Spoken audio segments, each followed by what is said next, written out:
Does this mic work? Hello?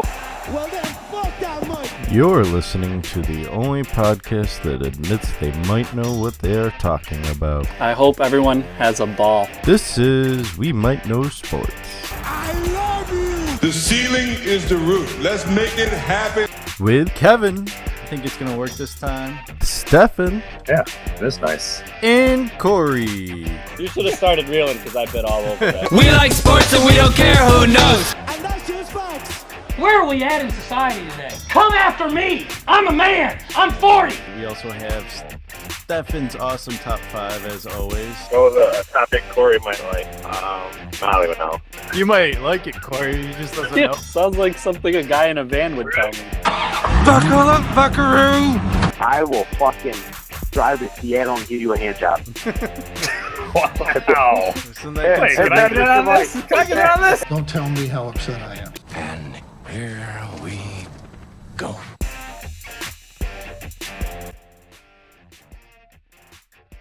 All right, episode 35. Damn it, I did it again. Always leading with the all right. Someday. There. Oh, that helps too. Oh, I'm falling apart here. I was so proud of my new intro. I forgot I was supposed to be producing behind the scenes. Welcome. 2 of us, our teams didn't lose, and 2 of us, our teams didn't win. So, we'll figure that one out in a little bit. I wonder who they could be. And that's NFL football, if you're wondering. I know. Because is there anything else that really matters when football's on, especially NFL? Nope. How was your week, gentlemen? Solid. Solid. So, my team didn't play this week 1. That's gotta be like the worst. I was So you've had like this anticipation, like, all right, here come the Bucks. This should be a good year for us, and then you don't get to play week 1. Nope. And you know what I did practice, though? I did practice my beer chugging ability. There you go. I had some downtime. So here, let's do this right now. Oh, it's gonna show us. Show us how it's done.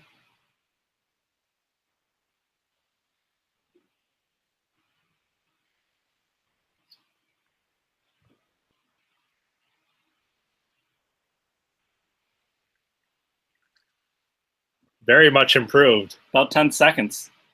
Yeah, compared to like the 45 seconds it took you the beer mile.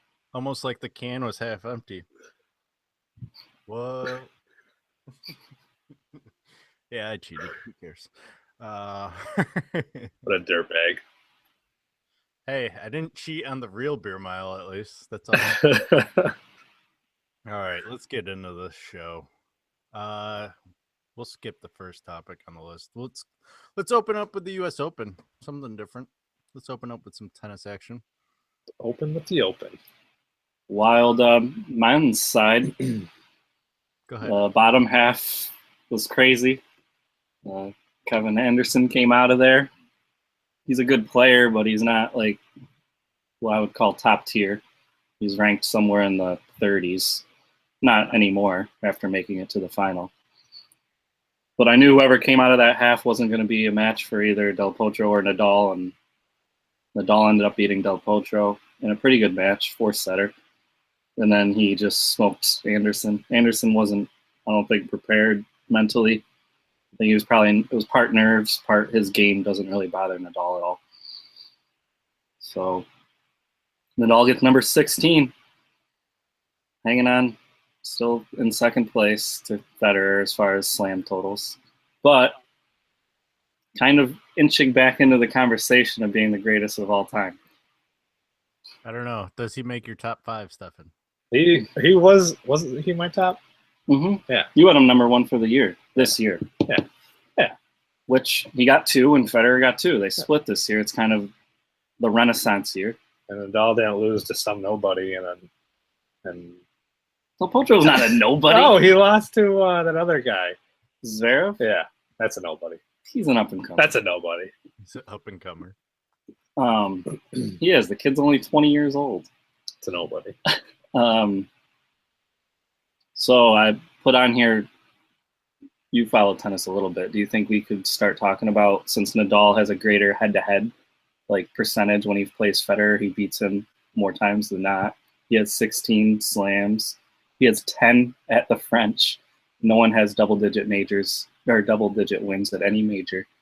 Do you think he... What's Federer at, 16 also? 19. 19. Do you think that he could be the greatest ever? In my books, yeah. I think he is. I think he is the greatest? he's had a lot of Squeaking injuries. I think he's had a lot of injuries where he kind of like had that period there for a while where he just wasn't able to do anything. If he stayed healthy and Federer stayed healthy, you think we'd be saying Nadal would have maybe 20? Would have more? I think so. Yeah. I think Nadal is the more athletically gifted player. I just feel like in individual sports, it's interesting how you rank, how you would rank greatest of all time. There's certain people who like to do it by head-to-head. And obviously, if you go head-to-head, Nadal's better than Federer. But if you go by longevity and accomplishments, Federer kind of has that walking away with his 19 majors, the most wins on tour all time, the most semifinals in a row, the most weeks holding number one, the most times regaining number one. Then the list actually goes on, and he probably has more records that I don't know of. So total accomplishments are greater, but he has a nemesis, and he can't seem to beat Nadal. So I think it's very debatable. Very debatable. I mean, when Nadal's healthy, he seems like unbeatable. I feel like it's one of those things where it's like I'd say they're fairly equal. How do you rank greatest of all times? Individual sports.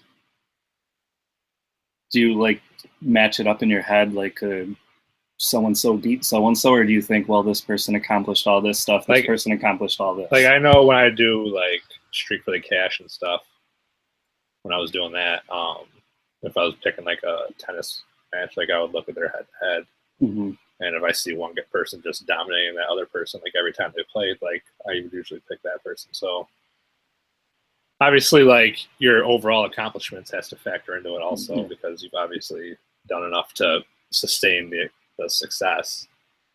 But so I think that the fact that they're so close, in the amount of majors, like 3 majors. I mean, if Nadal had stayed healthy those years, he could be easily right up there with them. And the fact that Nadal has Federer's number, basically, that's why I give Nadal the edge.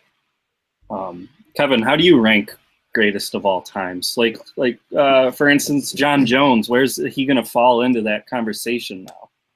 I was actually going to bring him up a little bit later because it's kind of interesting where you haven't heard the B-side drug test hasn't come back just yet. So you're kind of intrigued by if there was possibly nothing found in that B sample. So we'll see about that. We'll talk more on that in a little bit. But all-time greats, I would say what they've done, how they've defended championship, like if they've won multiple or if they've won them back-to-back and how they've done it.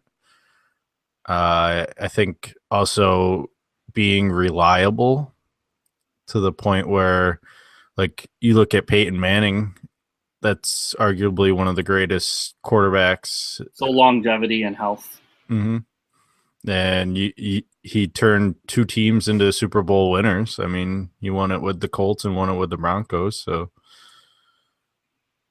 I mean, I think a lot of it has to rely on championships won, how they've done it. What about in individual sports? Do you rank like head-to-head, or do you not care about that so much? Head-to-head, it depends on how they do against others that are up there in that echelon. Like, so you said John Jones, Cormier. He's beaten the same guys that John Jones has, but hasn't beaten John Jones.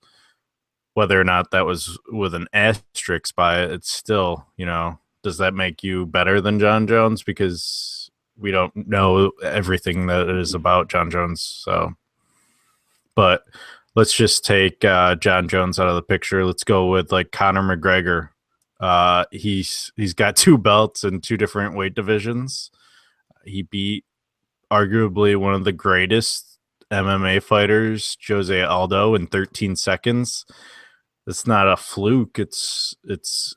There's something to it, and it wasn't like he did it and then everyone has an issue with the fact that he didn't defend it, which is fine, but he went up a weight class, which is supposed to be tougher for a fighter, and won that one first try. So I think it's definitely a lot on what they accomplished. Like in tennis, if you win one major or one slam, excuse me, getting my golf and tennis references mixed up, you're good, obviously, and we'll talk more about the women's side. But if you win multiple in different areas, like the Australian, the US, all of them, those are the only 2 I seem to know apparently right now. The other 2 are just Wimbledon and the French. Yeah, I was going to say the British Open, but I knew that wasn't the name. Why I was drawing a blank on Wimbledon. I mean, but I agree. Proving in tennis, proving your greatness on each surface is a big deal, and I feel like that's a negative to Nadal. He's proved his greatness on clay, and he's proven that he's pretty decent on grass, but he struggles at that Australian. He only has 1. In the U.S., I think that was I know, but in the U.S. that was his 3rd. So his hard court success is not where he's best. Whereas Federer, well, he's very good at grass. We know that he has 8 Wimbledons, but everywhere else is kind of spread out for the rest of his 19. So the other 11 are all spread out. Well, that's not true. The French, he has 1. But it's hard to win at the French when there's some guy named Nadal who's won there 10 times, who apparently is the greatest clay player ever. So, I mean, especially seeing how he's won on all 4 surfaces, so it's not like, hey. Yeah, both of them have. So but the only time Federer was able to win on clay is when Nadal wasn't in the tournament, or Nadal got knocked out of the tournament early. So I guess it comes down to who's better when it needs to be the most. But does it make them? I don't know. That's why I thought the Australian Open was interesting this year. Yeah, because they played each other in the final, and Federer was down in the 5th set. Went to the 5th set. Federer was down in the 5th set, 5-2, and had to come back and win it. That was impressive. How much longer do these 2 have, too? That was my next question. Do we believe that they can? This year seemed very crazy because it was like in the earlier 2000s or the mid 2000s that they were dominating, and then to have this resurgence this year, do we any of us believe they'll do it next year? I believe that I always believe they're going to do it until like I see signs of slowing down.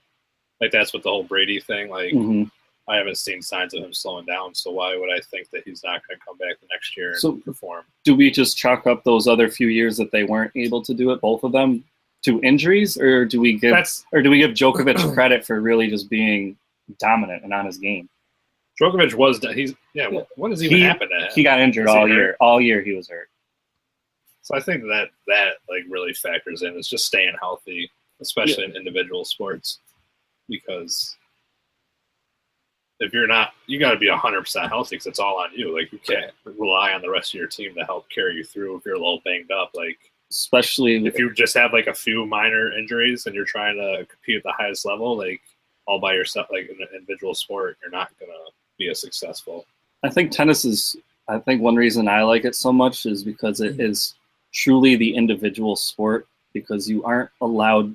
They just brought this in a couple years ago, but before that, you were never even allowed to be coached. Yeah, on the court. That's the only sport like that. Even boxing, you get coaching it for 30 seconds in the corner. Even golf, you got your caddy got your caddy helping you. Tennis, it's one-on-one. It's really your mind Yeah, versus the other person's mind, and I always respected that. That's why, to me, Federer's greatness, the way he can break down people. Yes, he struggles with Nadal, but everyone else, he seems to find a way, even if he's not athletically more gifted than them. Right. He's smarter than them.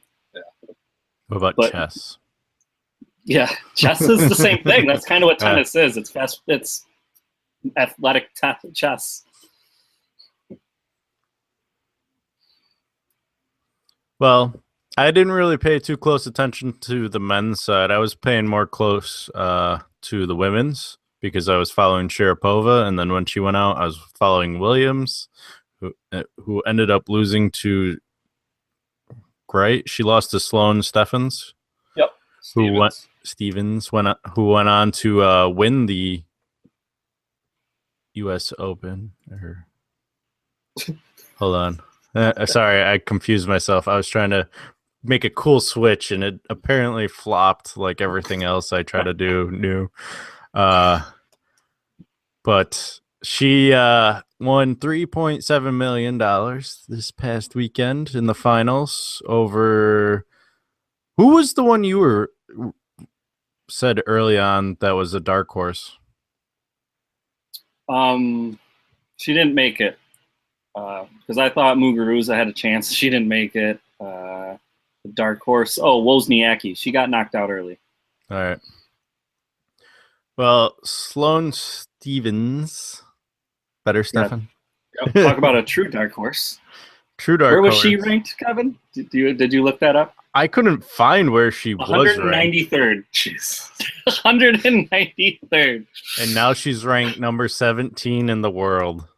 She made it off of qualifying, gets in, wins it. I think there's a video out there of when she gets presented the check, and she's just... I'm showing the picture of her face right now on the stream, and she's like, oh, this is mine. Holy shit. The only thing I will say about Sloane is she was... I mean, it's a tough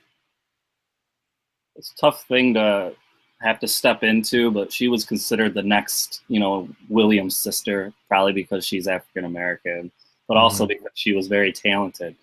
And it just didn't seem... She had injuries, like we talked about, and it just seemed to derail her career about a lot.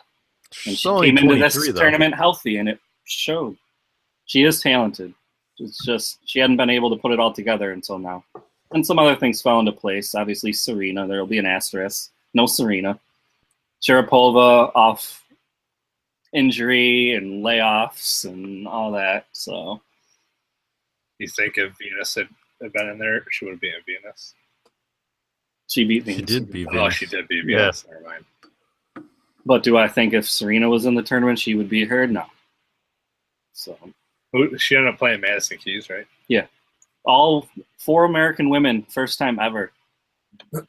U.S. Open semis, all Americans: Coco Vandeweghe, Madison Keys, Sloane Stephens, and Venus Williams. Aren't all 3 of them kind of young? Like The other 3 are all young: Coco, Sloane, and Madison. Yeah, they're the up and comers. Yeah. They're after Venus and Serena leave.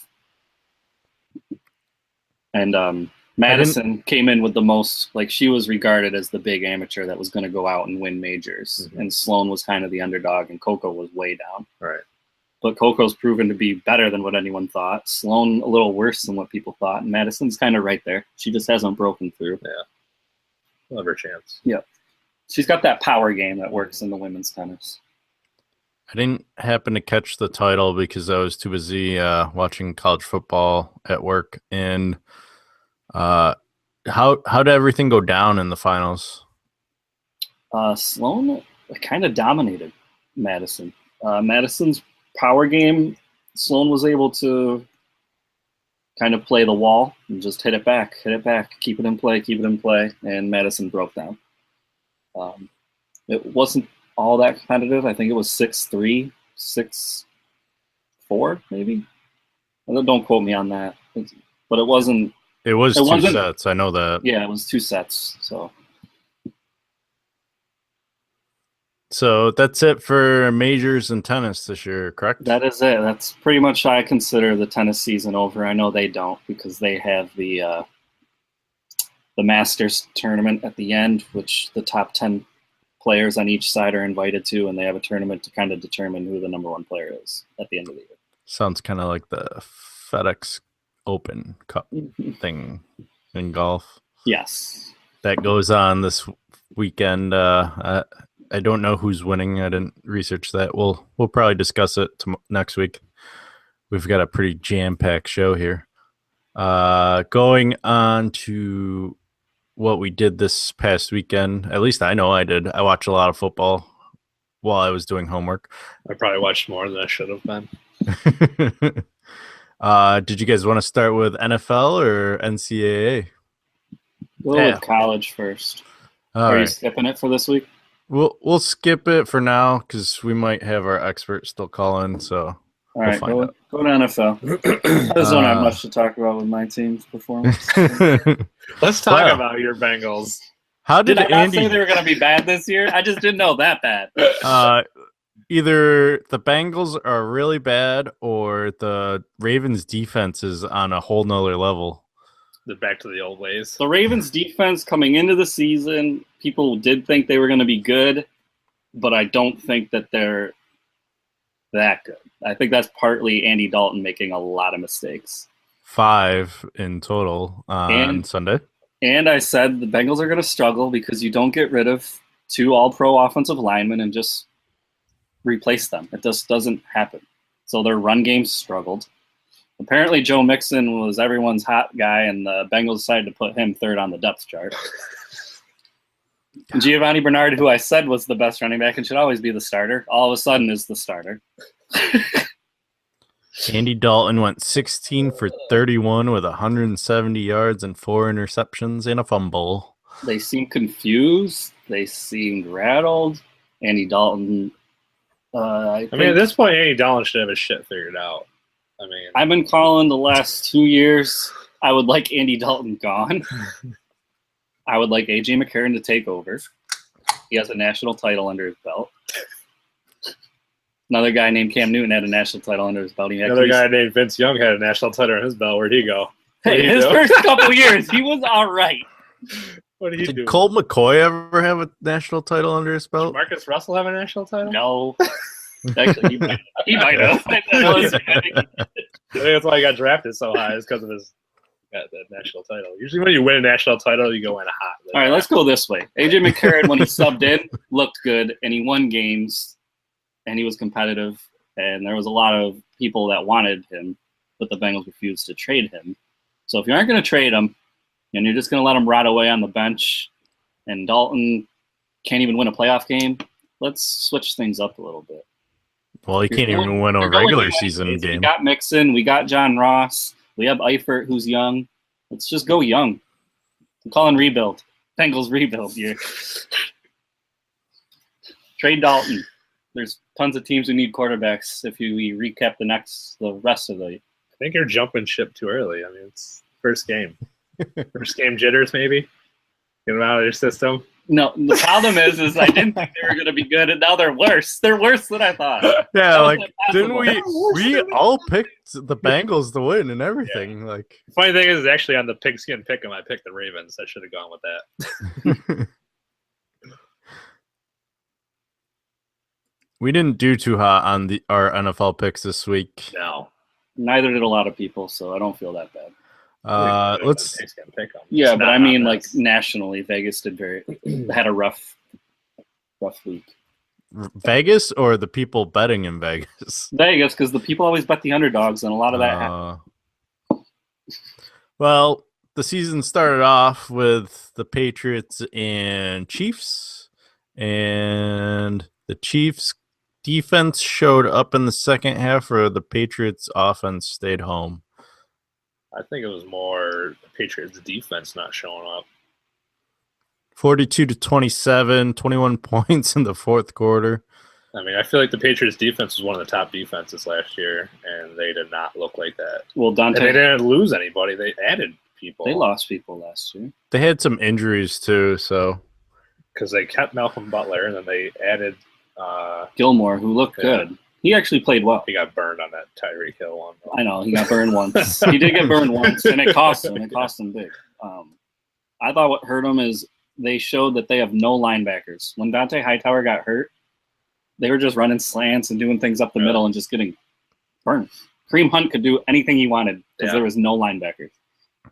So I think that Jamie Collins trade they did last year might be biting them in the ass when they decided, oh, let's get rid of a superstar and send him to Cleveland. How'd Cleveland's defense look, by the way?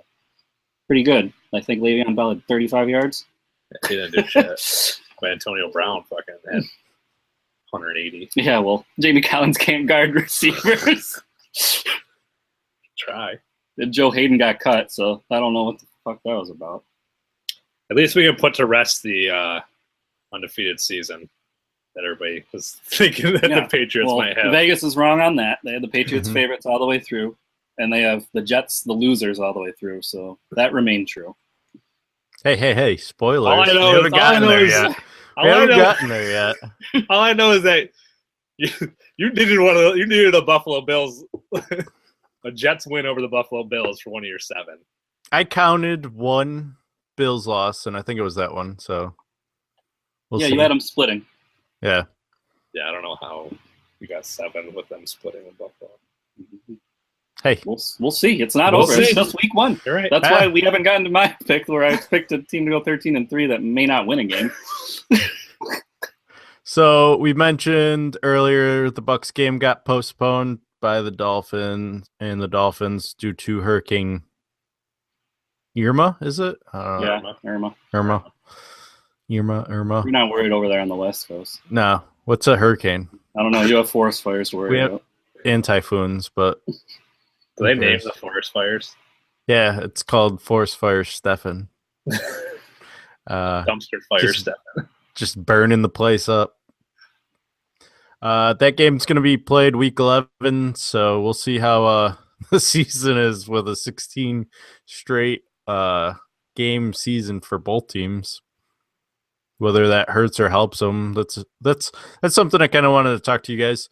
Do you think it's going to help or hurt? Because they're not going to get out of rhythm, at least. I mean, they have that going for them. It hurts them injury-wise because you're going to lose players, but you're always going to lose players to injuries. So I think like a lot of players like that bye week coming later on in the year because it gives them a chance to kind of rest any injuries that might be lingering. Especially Tampa, who has a shot at making a playoff push. I know. And I know a lot of teams usually come out of the bye week looking more prepared for that following game. Andy Reid teams always historically. Andy Reid is always, yeah. That's what Tampa needs to look more prepared coming out for Chicago. For Miami, right? Miami's going to be playing in LA this week against the Chargers, who haven't played yet. They're playing tonight, but I believe they're going to be practicing at the Dallas training camp that's in LA. So they also were offered by the Raiders, so they had options. I think they went with the Cowboys since it's in LA, and that's another thing. I never understood why the Cowboys have a training camp in LA other than just because it's the Cowboys. Because they can do whatever they want. But quickly, go back to them not needing time to prepare for the Bears. Was nobody impressed by the performance the Bears put on? Well, seeing as how I picked the Falcons as my survivor team, and I'm just watching this game, and I'm just like, what the fuck is going on? Like, why are they not pulling away from the Bears? So yeah, I was impressed with. I don't know if I was more impressed or maybe it's just the Falcons aren't. Maybe without Kyle Shanahan, their offense is going to take a second. So, but I do think the Bears made improvements. Their receiving cores are bad. Yeah, didn't Kevin White go down now? Yeah, no? Kevin White broke his collarbone. That boy can't stay healthy to save his life. So now they're down to what, like their 4th string? It was Jeremy Bellamy, hot pickup on the waiver wire.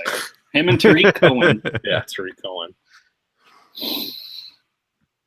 But the Bears actually, I mean, Glennon was the starter, right? Yeah, Glennon didn't look that bad.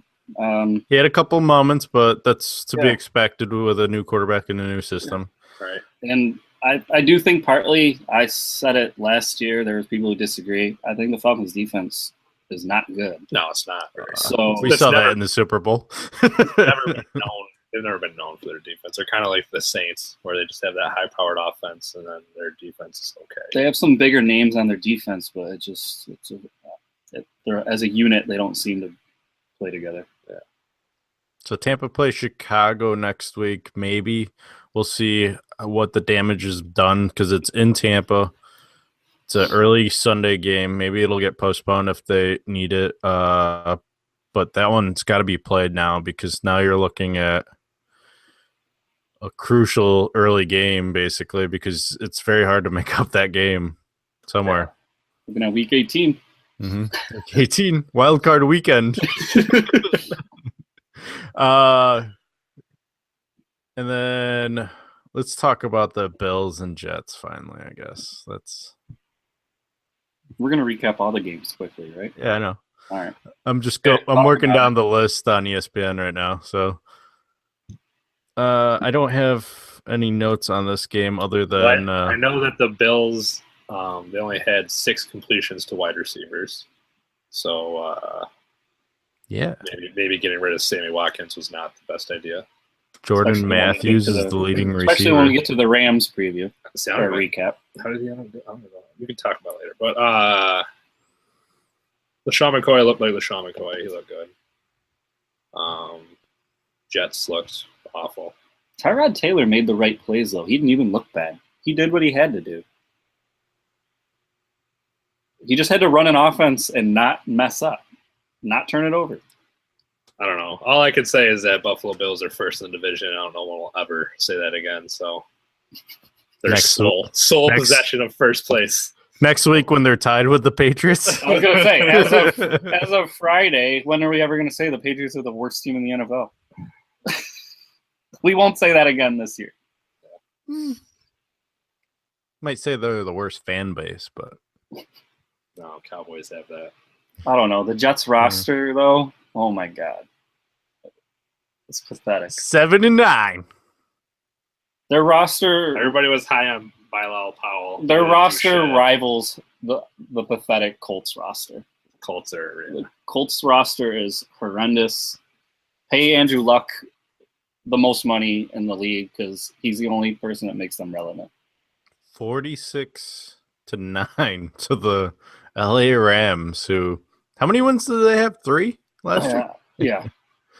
And none of them were high-scoring affairs. So. Todd Gurley only still rushed for 2 yards a carry on average, but he had a touchdown. And he had some receiving yards. He wasn't impressive. Hats off to Jared Goff. I think he went 20 of 26. Looked good. Hey, great trade, Matt. No turnovers. Hit Watkins on some slants. He was hitting open men. How many yards Watkins ended up with? I'm not sure. No. Just watching the game with my eye, he made some good plays. I didn't see any of the highlights from that game, so I'm sure. Watkins had 58 yards for 5 catches. Yeah, 5 receptions.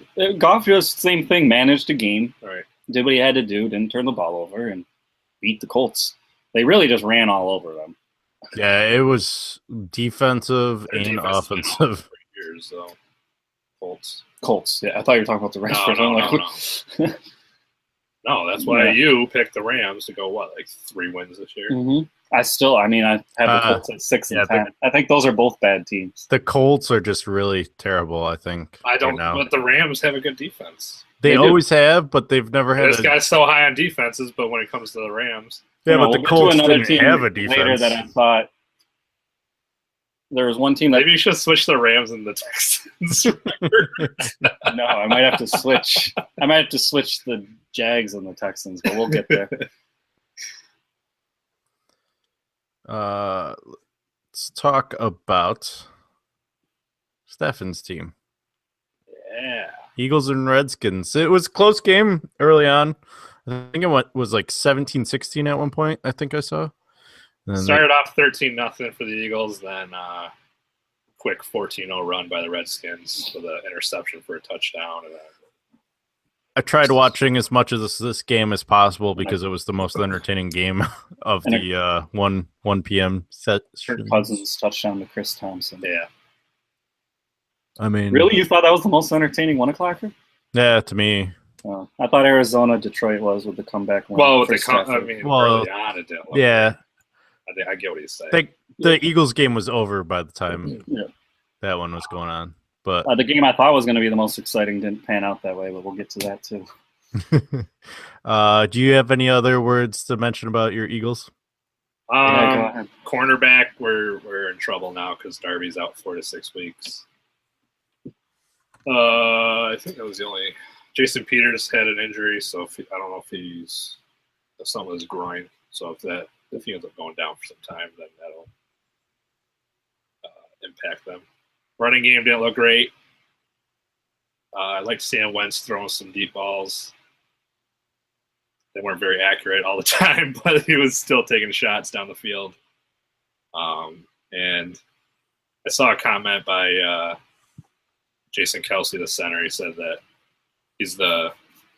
hasn't played with somebody that can get away from the pressure since Vic. So I was just going to ask you, did you watch most of the game? I watched, yeah, majority of the game. Yeah. I know you're going to be a little bit biased, but I actually think this could be true. There's people starting to say Carson Wentz is like a top 5 most exciting player to watch. Well, you had that one play. Yeah, I mean, yeah, With what he did that last year, that one move that he pulled, and then he did a couple of them already in game 1. I really think he could be. He kind of reminds me of like Aaron Rodgers, the way Aaron Rodgers can get out of shit like that. Just not with that kind of arm yet. Yeah, just doesn't have Aaron Rodgers arm yet. But I think he doesn't really, like, he's always looking down the field where a lot of people, they get that kind of pressure and they just take off. You didn't even bring up your boy yet. Sure-handed Nelson Aguilar. Because I'm trying to keep him on the DL, so I might go try to pick him back up. Way to spoil that one. You gotta talk. If you're talking about that game, Eagles fans gotta be happy that happened. Let's just hope it continues. I was upset when they got rid of Jordan Matthews, and that was our new slot receiver. But if he plays like that, actually catches the ball, I will be happy. He's finally panning out. But he definitely looked more confident, obviously, making the catches. So we'll see how that goes. Maybe he doesn't feel like he has to look over his shoulder, someone taking his spot on the team. He knows it's his. I don't think that he was. I mean, it seemed like he was always like nervous. I don't know if he was worried about somebody taking his spot. I mean, there was nobody else. They had worse receivers then. So I don't know who was supposed to come and take his spot. He was like the second best receiver. That's not saying much. But Redskins, they didn't look anything special. I think it proved getting rid of Deshaun Jackson and Pierre Garçon is going to hurt that team. I mean, Terrell Pryor looked good. Yeah, but teams are going to figure that out quick. Yeah. They're just going to double him because I'm personally, I didn't think Jamison Crowder is much of anything. And he kind of proved it. I thought last year he only had a good year because you have Jordan Reed, Deshaun Jackson, and Pierre Garçon. You tell me who you're going to cover. They left Crowder open. So he had a good year. This year he's not going to be left open. There's nobody to you might have to double Pryor. Right. Maybe. Yeah. Moving on. Well, so the fractured foot or whatever is obviously bothering him. It's the first time in 5 games the Eagles have won against the Redskins, so that was nice to see. That's one of their 5 wins I put them down for. I have faith in the Eagles. We'll get to our picks in just a second. On my fantasy team, I had 2 Jaguars starting because, thanks, Hurricane. And Blake Bortles and Leonard Fournette didn't totally disappoint. I was happy with Fournette's performance. I was going to say, what do you mean didn't totally disappoint? It's a rookie debut. He rushes 100 yards. 26 carries, touchdown. Blake Bortles was my disappointment I was trying to get at. Sorry. 11 for 21, 125 touchdown pass. But they went on to win 29-7. Is Marone a serious coach in the NFL? Like he went 9-7 with the Bills before making his exodus, I think. Did he even get a year in? Yeah, he played He did a year. whole. Yeah, he did a full year. So, I mean, is he just like a coaching wizard, or should we hold off on that until the end of the year? I think you saw last year the Giants paid a shitload of money to get a good defense, and it panned out. They had a solid defense. And this year, the Jags decided to go with that formula. Panned out. What'd they have? 5 sacks? Calais Campbell had 3.5 himself. They paid that man a lot of money. He's the highest paid tackle in the league. I mean, Houston's been distracted with the hurricane. I mentioned that when we did our preview that they weren't going to have a great year this year. It'll be next year that's where that kicks in, because right now I think they're just distracted with that as well, not having enough time to. Well, Houston was supposed to have a good defense, and it looked like hot garbage. Yeah, maybe that had some influence on their preparedness. So we'll see next year. But like you said, their defense looked like hot garbage. I think their offensive line looked even worse than hot garbage. And I think my 8-8 record was really nice last week. They had to pull Savage because he's not elusive and throw Watson out there just to buy some time. And he was able to find Hopkins for the only touchdown. Hopkins was breaking open a lot, and nobody can get him the ball. He's a top 5 receiver. That's what Houston's known for, having a great receiver and not with Andre Johnson. Having a quarterback, yeah. Andre Johnson had no quarterback. DeAndre Hopkins has no quarterback, and he's just wasting away his prime. Yep. I would feel like shit. I don't know why they got a top receiver and just Hopkins. Not have a Hopkins had 1,400 yards and 10 touchdowns when they had Brian Hoyer. I'm not saying Brian Hoyer is a superstar, but I don't know why they got rid of him. They could have at least kept him as a backup and maybe tried to get another quarterback in case shit went bad, like it is now. But to each their own.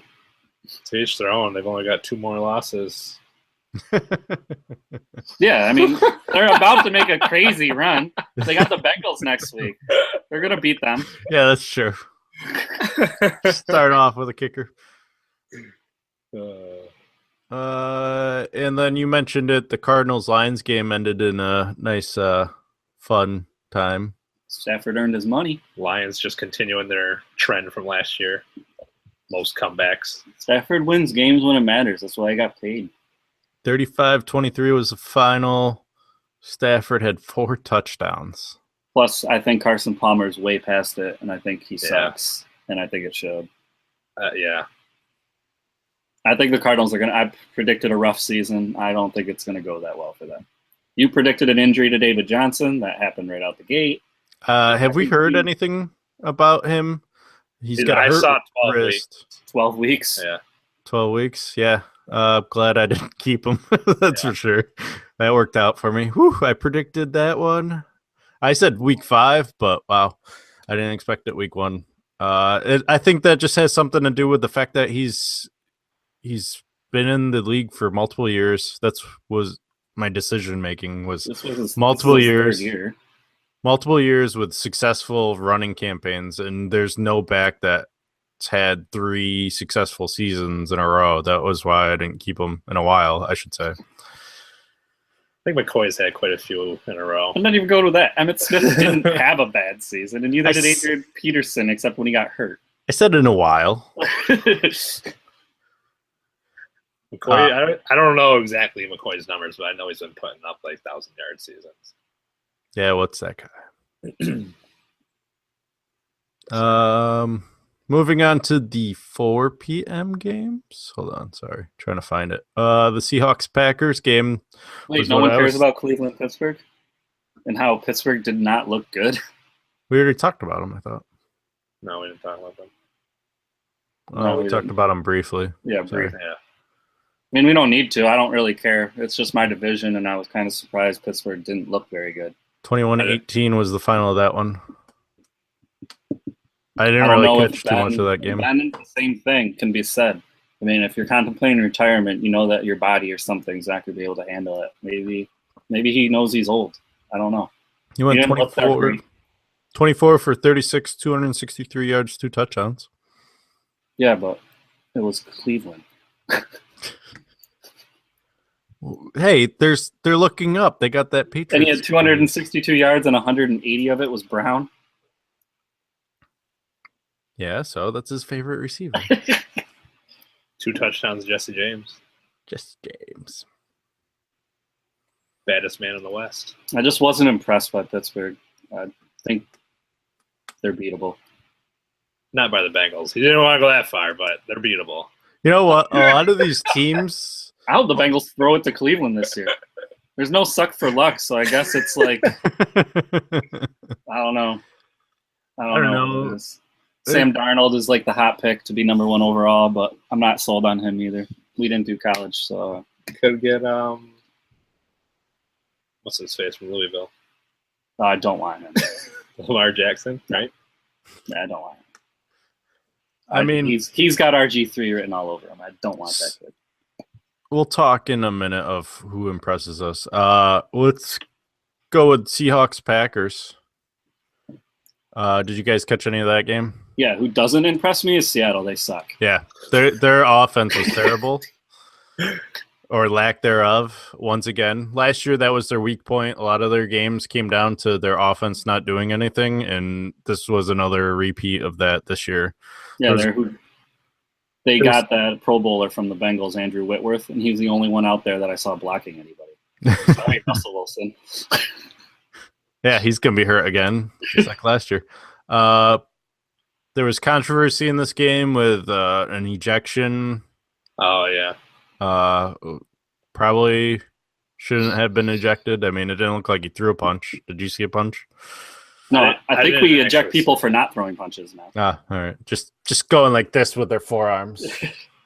I mean, there wasn't much to say about this game. It was 3-0 at halftime, Seattle, and then the Packers scored 2 touchdowns in the second half. Well, because Seattle's defense had to hang out there a lot. One thing's still sure is Seattle's defense is legit.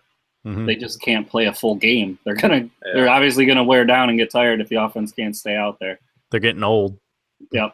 So they're getting old, but they are good. They're really good. They held Rodgers down, and Rodgers has weapons this year. Mm-hmm. I was thankful for that, fantasy-wise, that Rodgers didn't have that big of a game.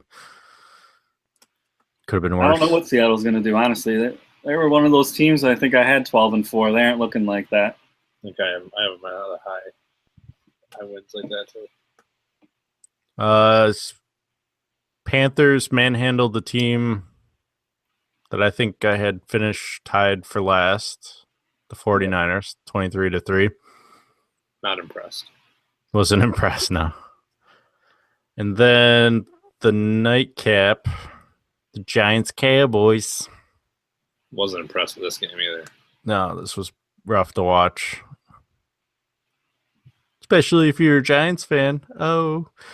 Do we think that their offense is really affected that much by Beckham not being out there? Yeah. I do. Because I think that offensive line's another line in the league that's bad. Yeah. And Beckham's the only receiver that can get open within less than seconds. Marshall looks slow and old, and that's what he is. And Sterling Shepard looked good, but he's young, and he can actually break free quickly. Did I see Dak threw 4 interceptions? No. He threw none. Threw none? All right. It's like, Dak's my guy besides Cam Newton. Eli threw some interceptions. Dak looked good. He didn't turn the ball over. They didn't ask much of him, though. No. They really just ran it. They do. I mean, it's his first win over the Giants in his career, so that was another plus for him. Now Zeke gets to play all year. That's maybe. Huge for we'll them. see. No, he will, because that court thing is going to last all year. As of now, yes. Okay. Well, you tell me what From what I saw out of week 1, the Cowboys are the best team in that division, and the Eagles are second. Yeah. And I'm not just saying that because they just won. I mean, the other teams really didn't look. The Giants and the Redskins just really don't look good. They didn't impress me. Yeah. The Giants look really bad. They might be worse than the Redskins, and I had them vying for first. On tonight, actually on in about 20 minutes, Saints versus Vikings. That'll be interesting to watch. And then For our fill-in pick for this week, I put the Chargers and Broncos. The late game for you East Coasters. 7 o'clock for Pacific people. West Coast. Yeah, rub it in. I'm going Chargers because I need big games out of Melvin Gordon and Phillip Rivers. So, who you guys picking? I got Denver. As much as I don't like Denver, I got Denver too. Oh, I might actually get a win. Woo-hoo. I don't think Simeon's that bad, and the Denver defense is still solid. Yeah. And if Jamal Charles is even half of what he was, I don't even care if he gets hurt week 2. They just need him this week to beat the Chargers, and I think they can do it. CJ Anderson's not bad. That's not even mentioned. He's not even the primary back. I don't know what you're talking about. I'm just talking about him because when he's healthy, he's better than CJ Anderson. He is healthy right now. Yeah, he's better than CJ Anderson. Well, why don't they have him starting then? Because they're a little nervous about his fragility. All right, let's make some week 2 predictions. Bucks Bears, if it plays. How did we do our first week? 1-4, 0-4, or 1-3. Sorry, 0-4, and 1-3 so far, and we'll find out next week. Who those are? They can. Corey and Stefan got the ones.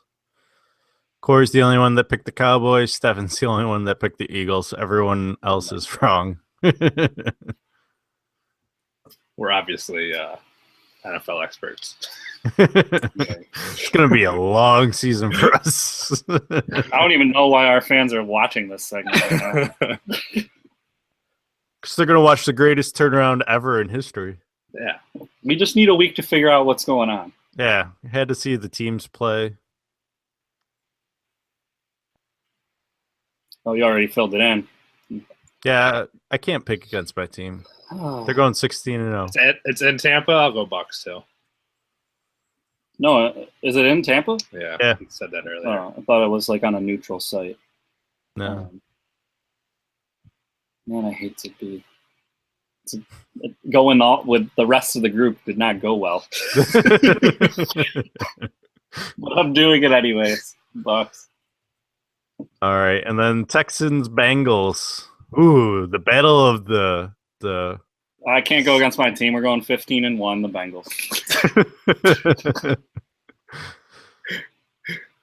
Bengals. Well, seeing how Texans are the only ones that scored points this week, I'm going with the Texans. I'm going Bengals. I don't like the Texans at all. Bengals can't be that bad, right? I'd like to think they're not. Eagles Hey, versus. who knows? We really might be finding out the Ravens' defense is that legit. We don't know yet. Yeah. There's hype that they really might be, so Yeah. we'll see. Or we can find out if the Bengals are really that bad. We will find out on Thursday. Eagles versus Chiefs. We'll start off with Corey. I'm going with the Chiefs. I like their weapons this year. I don't think it was a fluke. This is in Surprising. Philly, right? Yeah. Chiefs, if Chiefs pull off 2 road wins right out the gate, hats off. I think it's in Philly. Can't remember. Let's find out.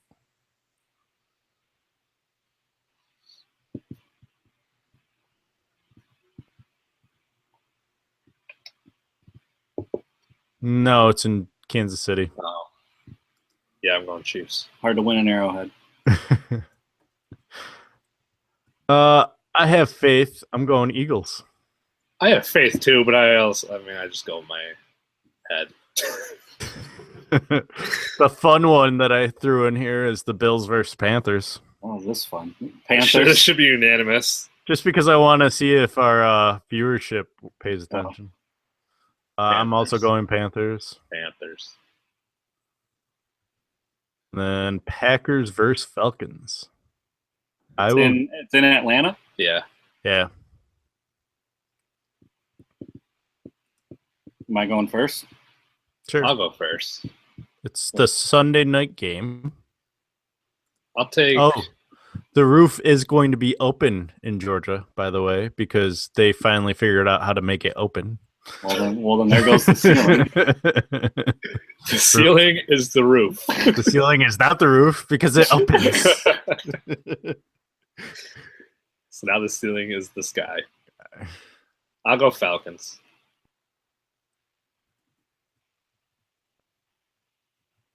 I will also take Falcons. There's gonna I'm going Packers. I'm going with my head on this one. I'm taking the Packers as well. Maybe, well, at least they're Parkers. So we can throw out the Panthers in the Bucks game. We should have done that last week. Hey, that'll inflate our record if we get it right. That's why I'm keeping it in there. All right. Anything we really want to look forward to next week while I get our guest on the line? Who do we think is who do you think is the best team in the NFL after week 1? After week 1, who looks the best?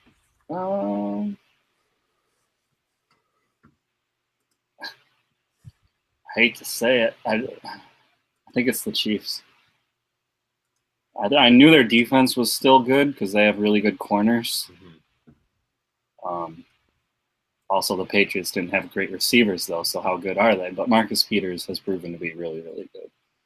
And then Tyreek Hill, and if Kareem Hunt is that legit, I don't know. I mean, they also have Travis Kelce, who's probably the second best tight end in the league behind Gronk. Alex Smith looks good, or at least he did. I feel like if they're able to play at that level for the whole year or a majority of the year, they would be the best team. I guess the Chiefs they opened up week 1 and beat the Patriots in Foxborough. I mean, to me, that was, I feel like that was the hard most impressive performance, I think. I think so, too. What do you think, Kevin? Do you think the Bucks? I mean, they're undefeated. Yeah, they haven't lost a game yet. I was impressed with Philadelphia in week 1. I'm not gonna lie. I wasn't expecting their offense to be as active as they were. So, okay, on the flip side, who do we think's the worst? That's a tough one. Who do we think is the worst? I'm gonna throw it out there first since I asked the question. I'm gonna say the Colts are absolutely pathetic this year. But once Luck comes back, then that changes. Does They're not. Their defense pathetic, doesn't change. They're still not great, but they become better than pathetic. Yeah, they're at least competitive at that point, I think. Are they competitive? I think they're competitive. Right now, they're not competitive. No, they're not. I don't know. I like the Bengals' chances versus the Colts. All right. I mean, Cleveland hung around. Deshaun Kaiser actually looked good. I'm not gonna. I mean, for his first start going against Pittsburgh, I think my worst team would be Houston. You just hate that. I don't. I just think they're god awful. I'm going with the Bengals. You're going with who? The No, Bengals. that's not here. That was him. I'll go Bengals, definitely. You think the Bengals are the worst team? Yeah. So you don't believe the Ravens' defense is that legit? No, I don't.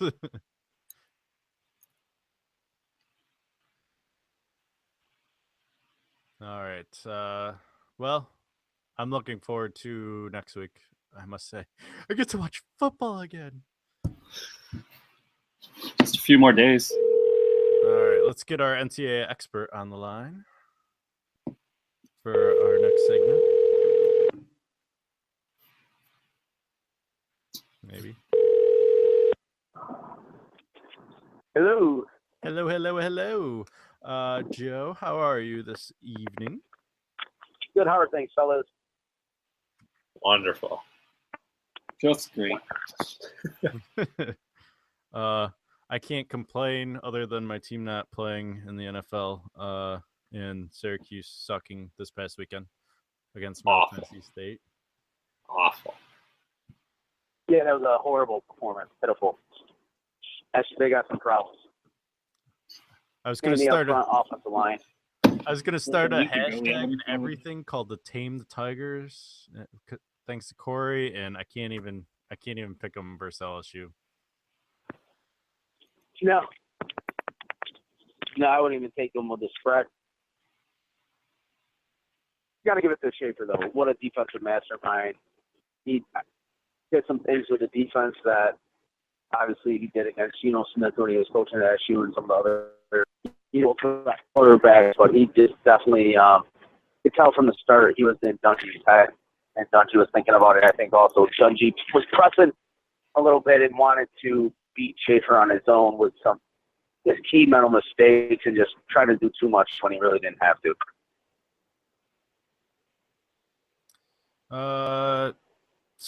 Some notable NCAA action happened this past weekend. We had Auburn versus Clemson, where Clemson won.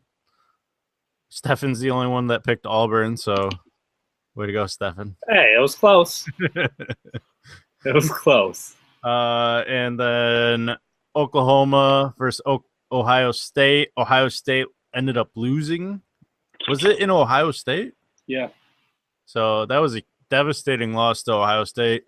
There goes the Big Ten's chances of getting 3 teams in the playoffs. I know that made Joe happy, right, Joe? I think Ohio State's going to lose a couple more. They also, I didn't think they looked good against Indiana. Obviously, Indiana's a lesser opponent, and they were able to beat them week 1 there in the second half. But just watching that performance by Ohio State, I knew Oklahoma had a really good chance to win that game, in which they did. And I think Penn State and Michigan could potentially beat them also. Just defensively, they're struggling, and JT Barrett is just not doing what he went to Ohio State to do. So if they stick to the running game and stuff, they could be in ball games, but I know that's not how Urban Meyer coaches, and they're in for a disappointing season. We haven't released our poll because someone hasn't given it one of theirs, but 3 of us have dropped Ohio State to 7. Do you agree, Joe? I would drop them out of the top 10. Wow. Jeez.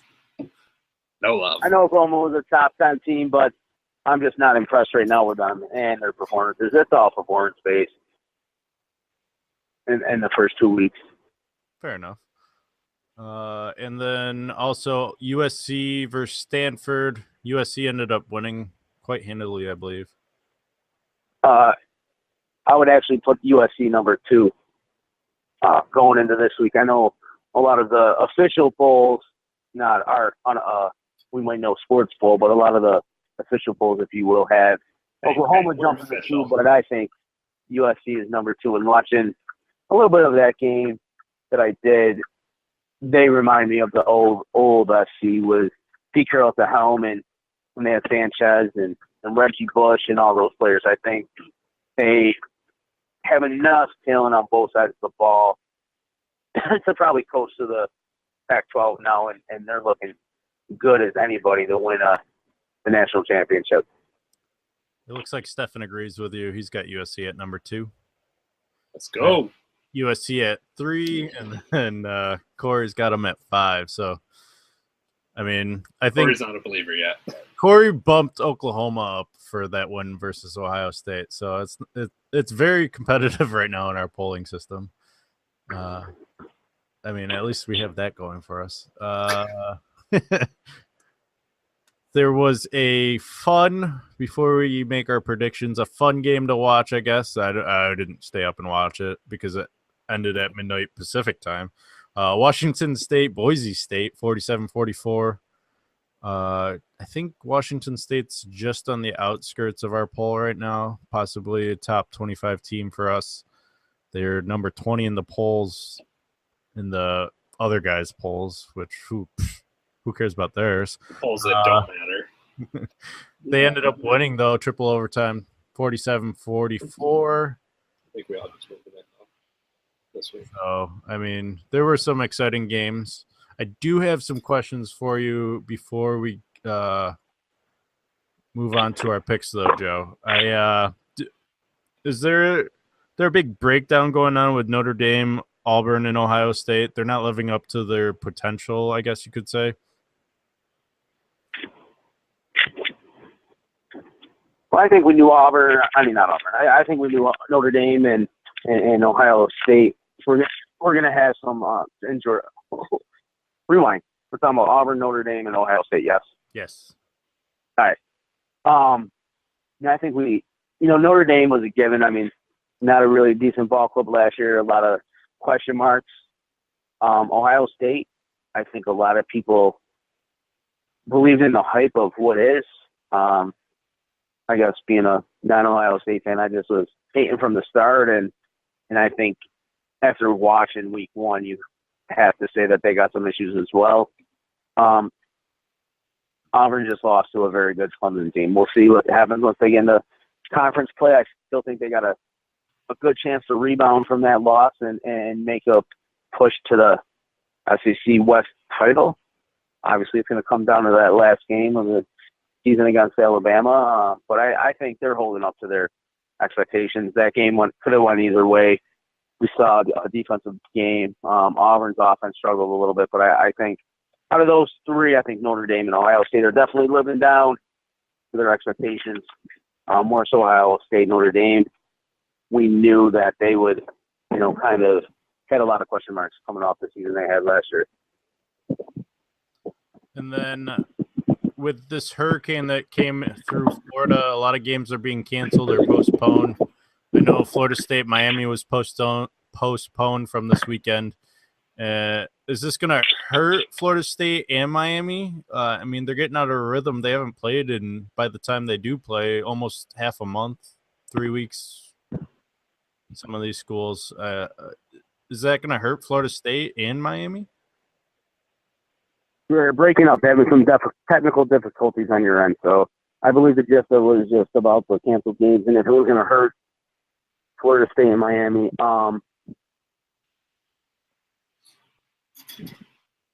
Anytime you have that much of a layoff, I feel like they do much football activity to begin with. I think it's 10 for some.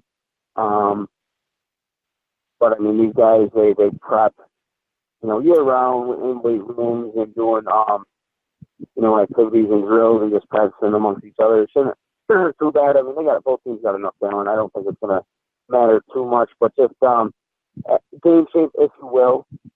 That's the most important thing, going 110% for 60 minutes, hitting folks. I think that's where it could show. And what else do we have? I think that's all I have. Do you guys have any questions for him for this week? What's our prediction for Syracuse now? Are they still getting into a bowl game, or Joe, are you still with us? had to think about it? I will say this. I am the next 10 opponent. I am watching that Middle Tennessee game film on the defensive side, and I'm going to try to replicate what Schaefer did. Right. He was moving defenders around. He was overloading one side and sending three against the and just, and only having one rusher on the opposite side. I would try to replicate everything Schaefer did. Now, do some of these other teams have the talent to? Central Michigan, maybe not so much, but once you get in the conference play in the LSU game, I think it's going to be another long year. The O-line's that bad, and Dungy may die this year. Oh, we got DeVito. Because he almost did Saturday. I don't know if you guys saw the hit, but I was at the game, sitting in the end zone, and the hit was about the 25, 30-yard line, and I actually heard it in the stands. The guy came low, roughing the passer, definitely late, and then the guy from the front hit him high in the head. It was ejected, and I heard it. I was like, he's dead. It's unfortunate because I like Dungy. It's going to be a long one. He's going to be running and gunning and stuff, and if defenses can cover the receivers, he's not going to have enough time to throw the ball. All right, let's make some picks because you're breaking up pretty bad over here too. So I don't know where it is happening, but Clemson versus Louisville. Who are you taking, Joe? Where's the game? You got Valley or at Louisville? It's in Louisville. Straight up or with a spread? Oh God, so needy. Hey, See here, No, I think he was asking you if it was straight up or against the spread, right? Is that what you said? Clemson's Yeah. 2.5. Clemson's what? Favored by how much? 2.5 in Louisville. Joe, you're also going 3-3 so far in our picks. So I'm going to go, I think Clemson. Clemson's the better team. They have more talent. Clemson. Straight Their up, defense. Clemson. I will also take Clemson. Louisville. Sorry. Clemson. I'm the only one again. I'm not a big fan of Clemson. You're 2-4. I'm not doing anything you're doing. I wouldn't either. I should just start going. Whatever I think, I should guess the opposite of what I think. Tennessee versus Florida. That's always a good game from the SEC. Who are you taking, Joe? We'll go Tennessee.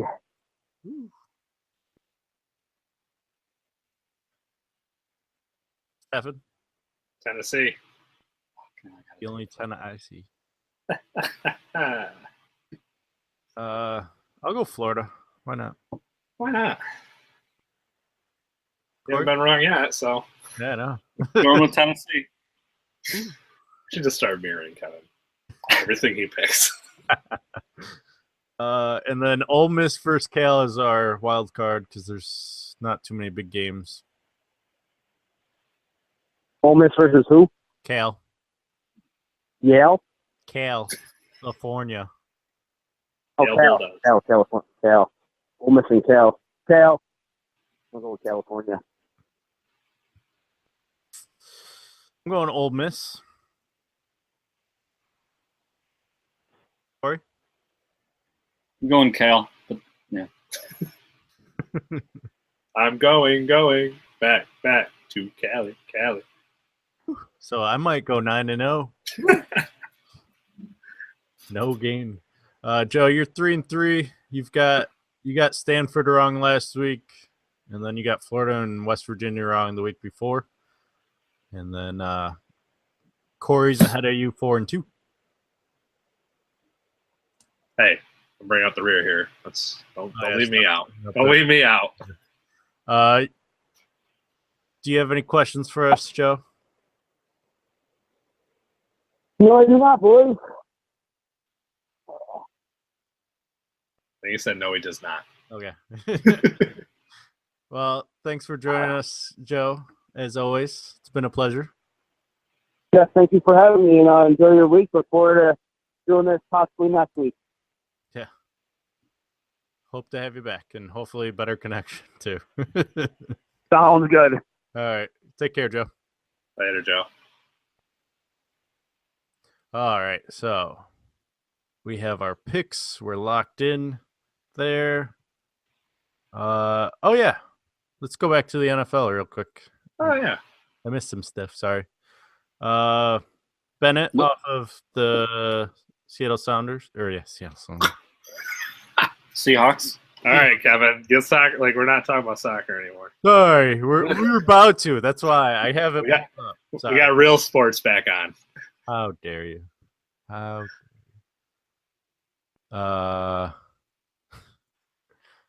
What's his name? I get his brother and him confused. So. Michael Bennett had a run-in with the Las Vegas Police Department. He's been protesting on the sidelines all preseason, including week 1. He's been sitting during the national anthem. Hey, what's your guys' opinion about this whole sitting on the sidelines or kneeling? If it's for strictly what they believe in, then I don't have a problem. If it's for trying to stand behind Kaepernick, I think it's dumb. Get a life. He's not coming back. No one wants him. Even though he's probably better than, I'd say, 6 or 7 of the starters, or I shouldn't say starters, just quarterbacks in general that I saw play week 1. Let's see. He could start on the Browns. He could start on Houston. Could start Jacksonville, San San Francisco. Indy right now could use him. That's what I mean. 7 different quarterbacks that I saw, he was better than. But like I said, if it's for them standing by him, I don't think that's right. But if they're continuing the tradition of they think there should be change in America, I have no problem with that. What about you, Stefan? I think at the end of the day, everybody has their. I consider it a form of freedom of speech, and I think there's definitely. I think just sitting like on the bench, like Kaepernick was doing at first, was kind of more derogatory, I guess. The kneeling was better, in my opinion, or holding a fist up or whatever. I'm okay with that, but if somebody's just like sitting on the bench, I think that's a little more disrespectful. We saw Marshawn Lynch do that this week too, right? Sit on the bench. He just sat there. Yep. Or was it the year before? No, it was this week because I just saw him in an Oakland jersey sitting on the bench. After the Oakland owner, I think, said he'd get rid of any player that chose to do that. But I'm a big believer. Like, come on, it's like people want to pick and choose what you're allowed to have freedom of speech about, and I think that freedom of speech is freedom of speech. If you choose to exercise your right that way, then that's your choice. I get why people get upset because they think that it's like disrespecting the troops, but these people have all like said like they're not like doing it and to disrespect the troops. It's not like they're like fuck the troops or something. So I think there's very few places left in the world where there's true free speech, though. Yeah. That's why the movie Bodied is important. Everyone should go out and see that. Just debuted at the Toronto Film Festival. Body or bodied? Bodied. Corey's it's all about free speech. Of the week. Check it out. And Battle Rap, which is cool that it's jointed. Corey's film of the week. I'm also with you guys. It's freedom of speech. I mean, you have the people in the stands that don't even remove their hats, right? Even though they're supposed to. There's the whole like touching each other. You're not supposed to be touching each other. Having your arms around, it's supposed to be at your side. There's all these, and I think that's what makes America is you can do this. You can express yourself. Right. My problem with Colin Kaepernick is that's all he's doing. He's not out in the community. He's just kneeling. Whoop-de-doo. Michael Bennett, on the other hand, also not really doing anything. What is he doing outside? Is he participating in community events? Do you hear? I don't know. Do you blame him after the cops beat him up for no reason? Yeah. But then you also hear that it wasn't really for no reason. The cops all have. So the whole situation's kind of interesting because the cops' body cam, which is supposed to be on at all times, happened to be off during the whole situation. So as usual. And supposedly, what did he got a gun pointed at him and said he could kill him or something like that. I can't remember the whole situation. It came out on Tuesday. But then Las Vegas Police Department said the NFL should do something about the situation, to which the NFL said, whatever, it's not our issue. Like, I'm kind of glad that the NFL took that stance with him because it's an outside matter. It didn't happen within it wasn't like. Whoa. Isn't Zeke's situation an outside matter, though? Why should they be involved in what he does? Isn't Josh Brown an outside matter? Why do we care what that kicker does? Michael Vick was an outside matter. Hey. Honestly, I really don't think the NFL should suspend anyone if I the actually agree with you. I'm just saying, I agree with your point. I think outside matters actually should be held in court. I don't think the NFL should have any bearing on that, but at the same time, like the NFL is trying to uphold a certain image, like they don't. And at the end of the day, they're employing these people. If you're employing somebody, I don't. Okay, well, I don't think. And they're not. You have a player misconduct policy. Cut them. They don't want to cut them. That's my point. That's my point. You're all about the money. You aren't really behind what you're standing behind. I'm fine. It is a business. You're there to make money. But at least don't pretend to be one thing and then do another. That's what I mean. And Cut I'm him. glad that NFL finally put its foot down and did something like this with Bennett. If you're mad Vic killed dogs, Mm-hmm. he served his time. That should be it. My whole thing is that the NFL is just not consistent.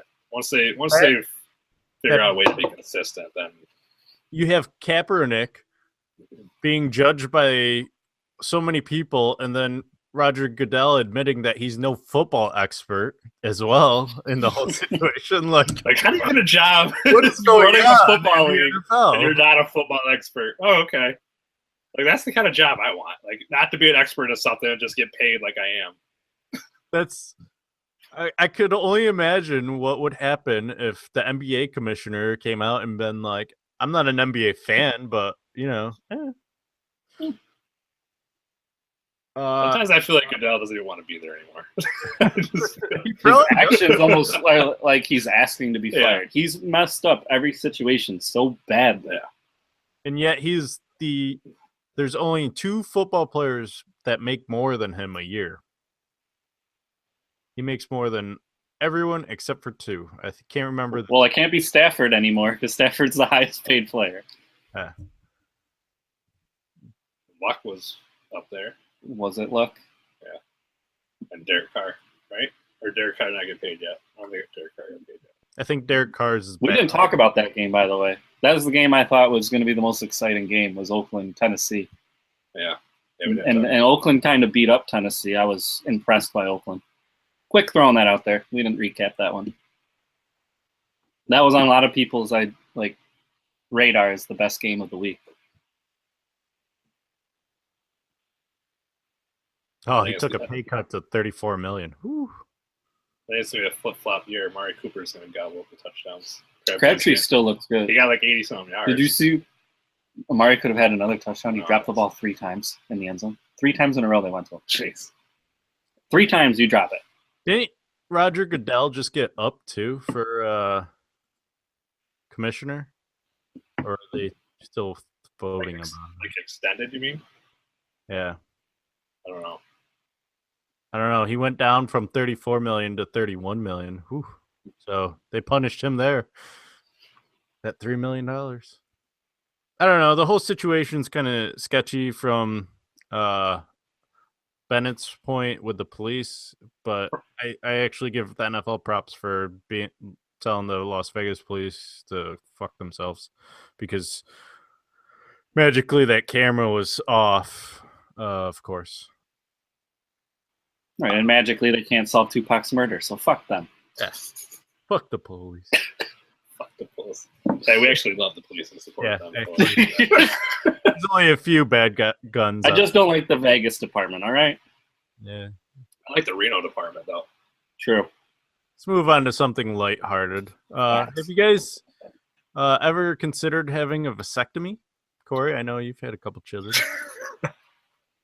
No, I'm ready to not have one. Ever. Don't go to Antonio Cromartie's vasectomy doctor, because he's on his 3rd children since having one, supposedly. He announced that his wife is pregnant, or girlfriend, whatever. Yeah, they're done after 14 kids. How noble. 14 kids. Now, here's the thing: is I want to know, is like Cromartie question this at all? 'Cause maybe there's some. He doesn't seem to care. It's just like, oh, I got a vasectomy. You got pregnant? Oh, okay, that's probably mine. Oh, it's happened 3 times now. Yeah, it's probably legit. Still mine. Kind of looks like me. Kind of looks like Kanye West, but probably mine. I don't know. I might I'd probably question it for sure. Oh, there would definitely be DNA tests. And I'd probably get another surgery to make sure. Yeah, wouldn't you have one after the second one? I don't know what all he's done, if he's done anything other. The first one's like, yes, I beat the system. The second one's like, something's not right. Something didn't get tied right. Like, don't they know? Like, they can also like she can get her tubes tied or whatever, and like, Or this is a crazy idea. No. They just use protection. no, Whoa, birth control? we don't do that. Where's the fun in that? Yeah. God, Corey, jeez, party pooper. Who are you? All right. So I think that's all the NFL news we have for the week. So we have plenty more to come. Oh yeah, it's a long season. But Moving unfortunately, it's not that long. That's what bums me I out. don't know. It it's goes a couple by so months fast. at least. It goes Yeah. by so fast. It's from now till January, and then it's over. But then you guys can talk about NBA. Yeah. It's just not the same because we all like the NFL. Yeah, that's true. We Actually, have college basketball. Yeah. We do have that. That goes to March. that's So we have a good solid August to March where we're all like in agreement about talking about stuff. Yep. And And then summer it gets real dicey. and then it's just like, all right, now let's talk about there's soccer. a UFC fight. This thing happened, free agency in one of the leagues. So let's talk about some NASCAR. Regular season, I'm gonna call it, is over. It's officially over. Richmond. Kyle Larson leads the points, followed by Truex. I had Casey Kane, got me 25 and another win, so I'm up to 11. Stefan coming in at a solid second with 9 wins, 42 points back. He had like good week, I know. and then just shit the bed. I can't believe he had Casey Kane left. Yeah, I couldn't either. I was like, how did I leave him out? Well, he's a good driver. He has a win this year. I did not have a single driver in the regular season have a single point either. I'd like to note that out. You were close. Close. Well, like, you don't want Damn yeah. close. I'm gonna say that counts. Does not. I'm gonna count it. Because you both got 9 points. Or not a lot of points, I should say. We got 15. Thank you very much. All right. So how'd Richmond go, at least, Corey, before we move on to Actually, it was kind of a boring race. Similar to Bristol, there's normally only like one big crash, and that's near the end when everyone's really trying to make their move because it's a short track. But no one really could make a move on Larson. He clearly had the best car that day, and I think he is the best driver this year. He is he's number one in the standings, and I think he should win the chase, honestly. There's always the wild card with Jimmy Johnson, because even though Jimmy isn't the best this year, he's definitely the best driver overall, maybe the greatest ever, and he did just win it last year. So he figured out the chase system, which is all you need to do is don't come in last in a race. Sorry, I'm trying to decide who to pick. We're going to Chicago for our first playoffs. Do you want to talk about the chase? Yeah, the chase is the top 16 drivers make it. They did that based on different kind of ways. You had points for winning races. You had points for winning stages this year, which was new. You get points for poles, points for laps led, all play into your final standing. The chase is 10 races. After the first three races, 4 racers will be cut. Then there'll be after the first 3 races, 4 drivers will be cut. The 4 that are in last, obviously, with the worst points. Then you'll do the next 3 races. Same thing. 4 more drivers will be cut. Same thing for the next 3. And then you'll have 4 drivers racing for it for the last race. So we're going to Chicago for the first race. Who are we picking? Go ahead. Who did you say was the points leader? Larson. Well, he just won, so it's probably not. He's probably not going to win back to back. Chicago is mile-and-a-half track, I believe. So it's like the middle of the road track. Should I go Danica Patrick again? Yeah, that's solid. Go to driveraverages.com, actually. I didn't do research. Kevin, who do you got? Because we're both studying. Me too. That's why I was going off of you guys.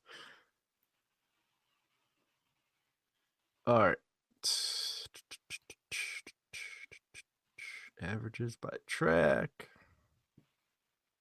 Chicago is an intermediate track. Correct. I will take Chase Elliott. That's who I'm going with. What is going on? I don't know what we're going to do. Driver averages? Maybe no S? Well, you guys decide. I'm going to go to the bathroom. Okay.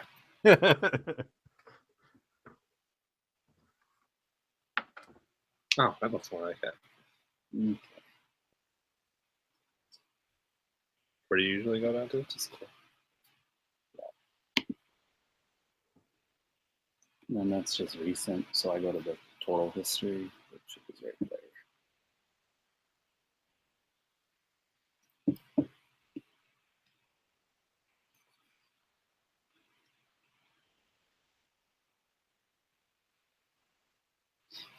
Okay, got him.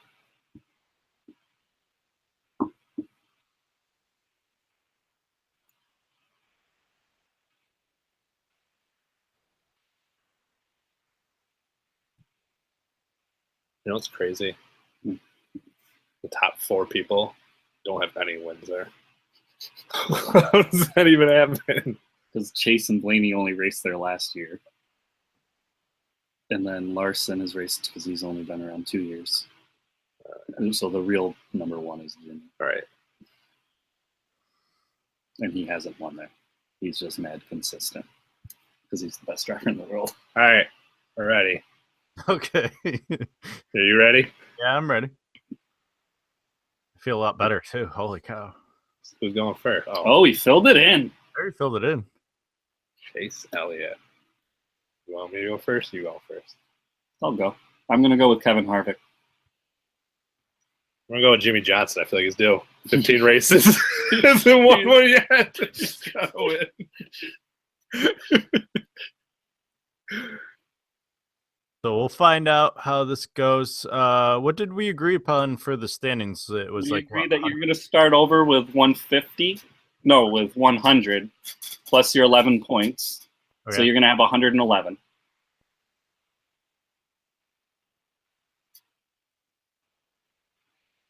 And then Stefan's going to have 59, and I'm going to have 7. and 7. Okay. I'm going to have a real uphill battle for coming in last in the regular season. So we'll see how that turns out next week. But there's 10 races. I just need to average 10 points plus on you a week. Yeah, I need to hope that my drivers don't come in with a solid. Get that one. Now you're going to get all your ones. That'd be terrible. There was some UFC this weekend, UFC 215. And some lack of. Was canceled. Yeah, exactly. And the Nunes-Shevchenko fight, Nunes won by split decision, wasn't anything special. It was an exciting fight. The 3 rounds I saw, I didn't get to see the last 2 rounds because thanks illegal streaming service for fucking up all of a sudden. But yeah, can't rely on those illegal streams. That's why you should always pay for the legal version, folks. I just wasn't impressed with either performance. I think it was a lot more exciting than the Woodley fights, but it wasn't much better. Nunes didn't do what I thought she'd do.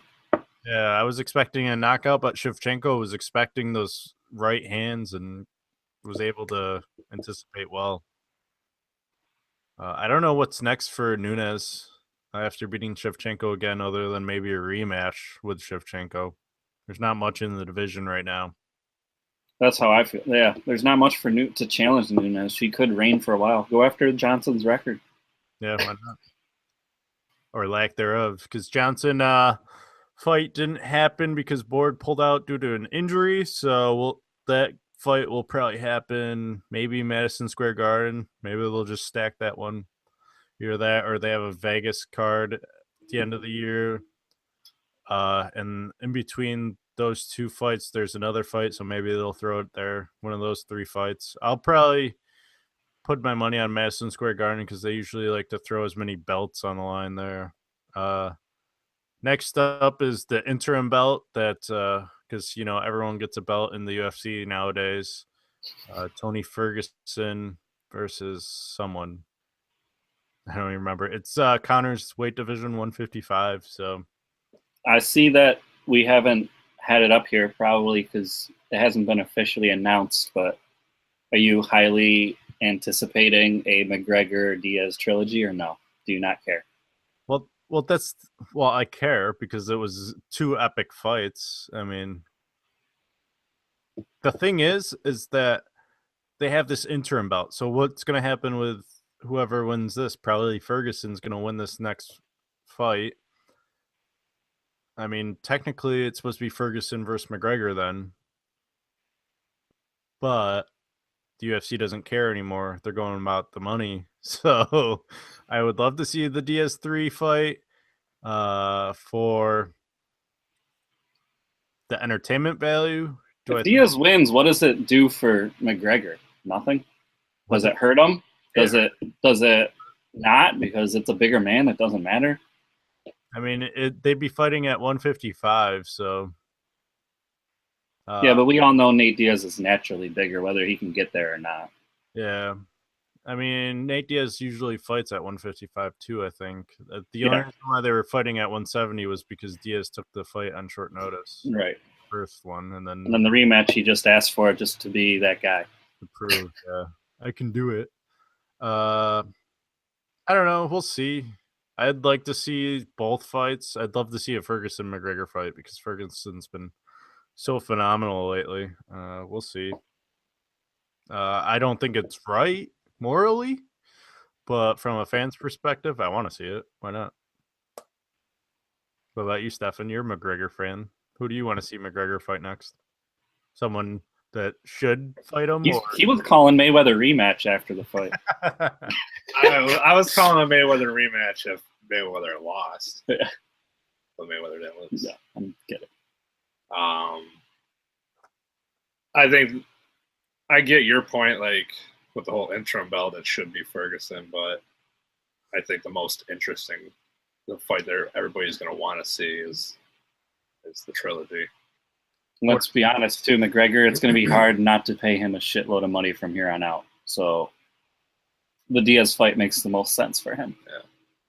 But this is going to come back to Diaz, where Diaz isn't going to take $2 million for this fight. He'll probably at least want $10 million, and then you're going to have McGregor probably wanting 40. So it's going to be very hard to make this fight happen, UFC-wise. And I heard rumors where the only way it might be possible to do it is to do the boxing method and raise the pay-per-view for this one fight, for the McGregor fights, so they can still afford McGregor. So instead of I think it's $60 HD stream, it'd be like $75. I mean, the blueprint's out. Diaz should know now. I mean, Mayweather just showed you what to do. And Diaz was able to do it to him in the first fight. Yeah. Tire him out. Well, he tried. McGregor has stamina issues. So McGregor stayed away from the floor the second fight, which is why he won the second fight. Which is smart because Diaz is much better there. Yes. So we'll see. Maybe McGregor takes the winner of the Triple G Canelo fight from this current weekend coming up. Not a snowball chance in hell. You want to talk about that, Corey? You thought the Mayweather fight didn't have a chance at all. He lost to a much smaller man than him. These guys are his size and would do what everyone wanted Mayweather to do. People like he probably doesn't make it out of one round with Triple G. He might make it out of one with Canelo, because Canelo is more showy. He'd like to just pummel him and make him suffer for a little while. But I'll get to the fight that actually matters. Triple G versus Canelo. 2 best middleweights in the world going at it. Biggest fight that can be made in boxing, money-wise, besides the Canelo-Mayweather rematch, but that will never happen. Canelo's looked good. He's coming into his prime, but he's been picking on smaller guys. He's officially fighting a middleweight, a true middleweight, and the number 1 in the world at that. But Golovkin didn't look that great against a smaller man when he fought Kell Brook. It went 5 rounds. Did he break the man's face? Yes, he did, because he can punch hard. And the guy had to quit due to a broken orbital bone in the 5th round. But he then fought who many considered to be the 2nd best middleweight in the world, and it was a very controversial decision. And Triple G walked away with it. A lot of people thought the only reason he got it is because there was a knockdown in the 2nd round, which gave him an extra point on the scorecards. Other than that, he was kind of outboxed. But to not take away from the big money, Canelo Triple G was still made because both are still undefeated. Canelo, while Triple G was actually fighting true tests, Canelo was beating up smaller men, 147-pounders, 154-pounders. He did fight Chavez, who was supposed to be a true middleweight, but Chavez Jr. is garbage, so it didn't matter. Having said that, though, Canelo being in his prime and Triple G seems to be on the decline, I'm going to say Triple G is going to win anyways, by knockout in the 8th. In the 8th? You know, it looks like Stefan fell asleep during your breakdown of the fight. He doesn't care about real boxing. I will try and watch this fight for you. I promise this one will be exciting. I know there's been a couple boxing matches that you've watched that haven't watched it live. I will try and go through my sources for my illegal streams. Hopefully they improved from today. And I'm going to pick Triple G by knockout 6th round.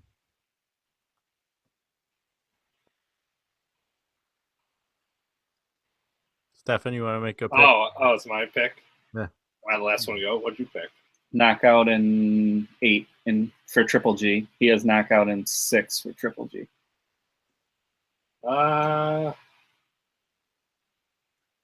Say Triple G decision. That's what Vegas has. Going with the odds. In Vegas. All right. On to our Premier League pick of the week from last week, Everton versus Tottenham. I was the only one that picked Tottenham. No. I didn't get it right. You didn't get the draw. He picked the right team. Yes. I haven't won, right? Just once. You got one. You got early on. You have a chance to redeem yourself, though, this week with Watford versus Manchester City.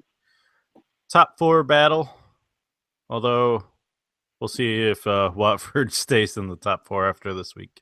I'm going Man City 3-0. Man City 2-0.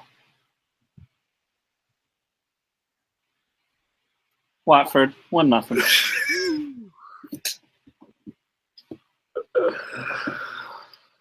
Oh man, you like seeing the red, don't you?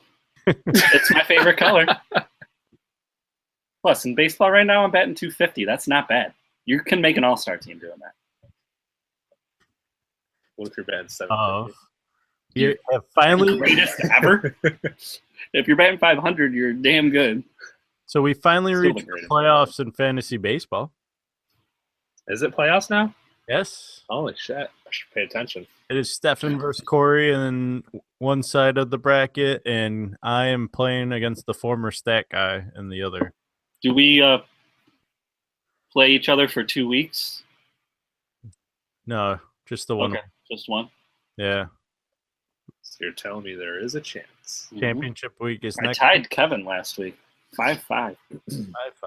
That's how tight the championship's going to be, because I think we're going to handle these. You think so, huh? Yeah. I don't see a chance with Stefan. Jeez, not even a chance. I had this guy on the ropes. I had him on the ropes, okay? 70-137. Knock him out. Team is not scary, Stefan. Oh, I got 4 roster alerts when this going on here. My team's injured too. I'm stumbling into the finals. I think everyone is because I had a couple too. So we'll see how that plays out in our first fantasy baseball season. Won't be our last because I'm going to try and get some more people. Maybe Matt will hang in for more than just before the draft next year. Some guys in here playing. Some MLS news Stefan's going to appreciate. Portland Timbers took over first place after they won and Seattle drew. So they are now in the lead with a point ahead of Seattle.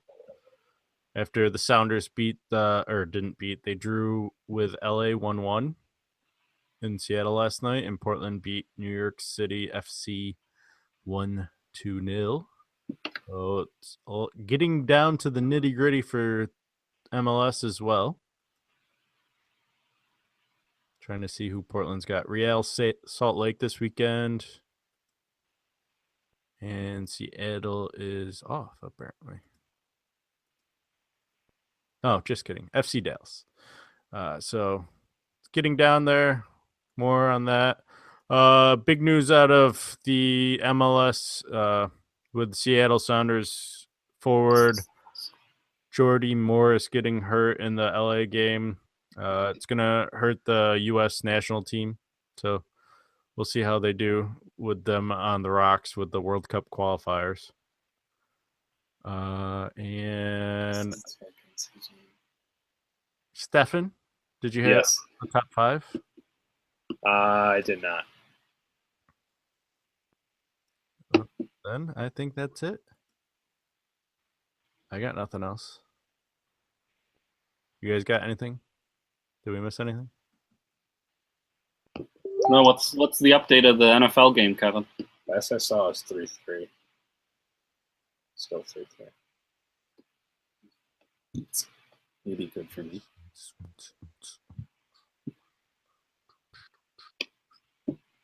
Loading. ESPN isn't great on my computer for some reason.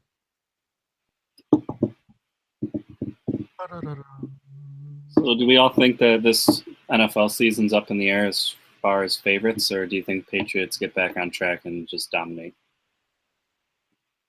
I don't know if they dominate like everybody thinks they were gonna, but they do have a tough schedule. I think I remember. I think the NFC's up for grabs. I don't think the Packers or Seattle should be favored, or Atlanta look like unstoppable. And we also have to wait and see. I mean, Packers played one of the top defenses. Very true. And they were able, I mean, not that Seattle has a great offense, but they were able to hold them to not doing much offensively.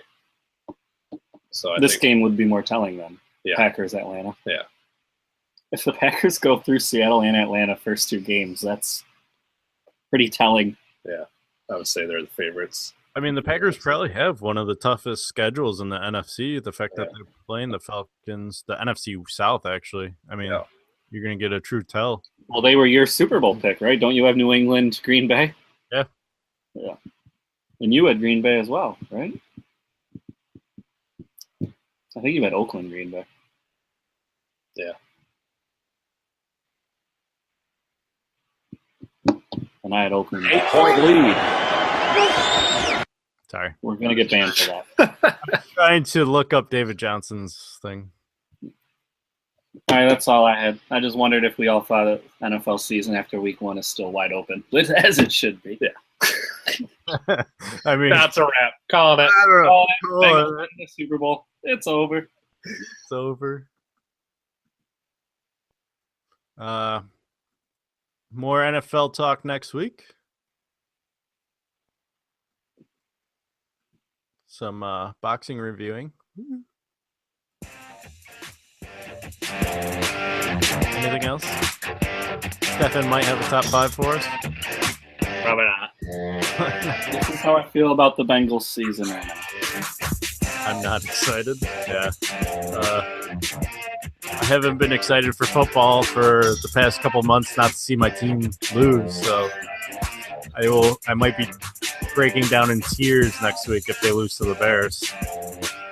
I forgot to mention this, Corey. You're the movie guy. 30 for 30 on Tuesday, tomorrow. Scabs. Scabs.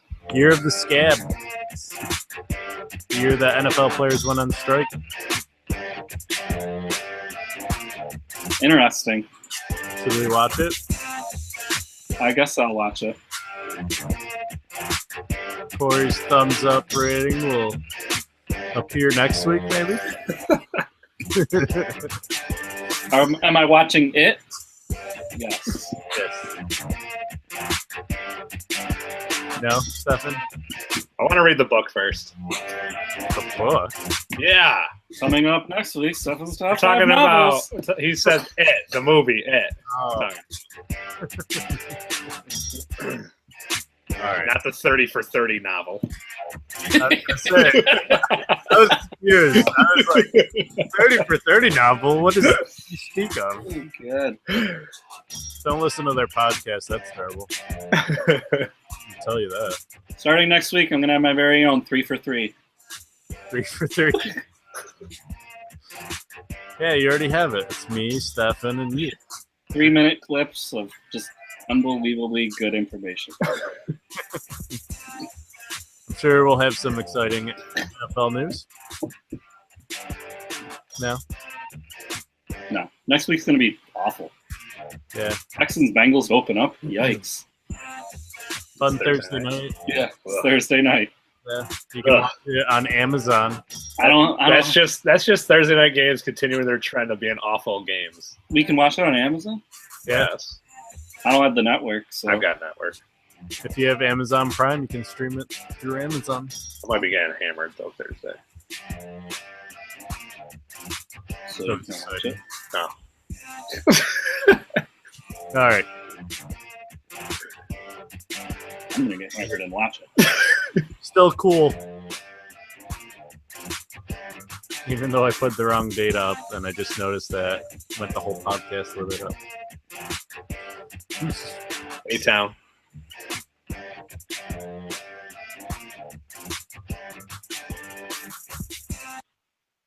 Damn it. Forgot to change